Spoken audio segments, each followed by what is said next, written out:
si cette association s'est créée, c'est justement pour revaloriser ce patrimoine et ce poumon vert de Roubaix, qu'il est fréquenté énormément pendant les périodes de vacances et les week-ends quand il fait très beau, bien sûr.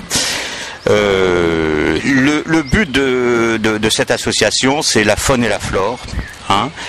Autant vous dire que c'est sûr qu'aujourd'hui, pour la faune, c'est pas toujours évident, car beaucoup de gens ne respectent pas du tout quelque part ce parc.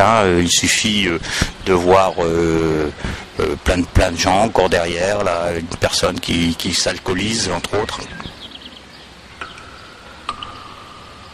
Il faut, depuis des années, on demande de refaire les bassins.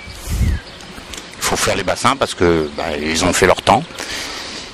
Il faut refaire les berges, puisque vous avez vu par endroits qu'elles sont très dangereuses, elles sont rognées.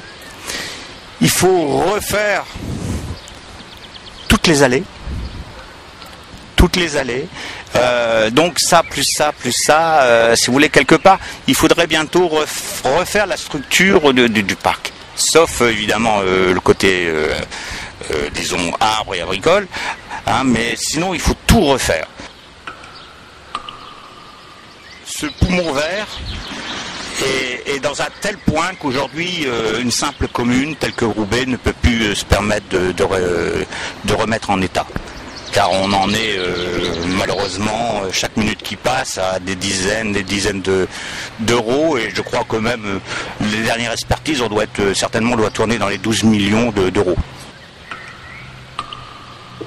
Les combats futurs seront et ont déjà été demandés, que ça soit l'île métropole et espace naturel qui reprennent ça en compte. Aujourd'hui, la NCU, je crains qu'ils ont d'autres problèmes plus graves, plus important, évidemment, le parc à côté peut-être de l'espace Vauban ou du Grand Stade. Je veux dire que quelque part on doit faire partie des enfants pauvres, mais je vois qu'une solution pour ce parc, c'est cette reprise en compte de l'île métropole.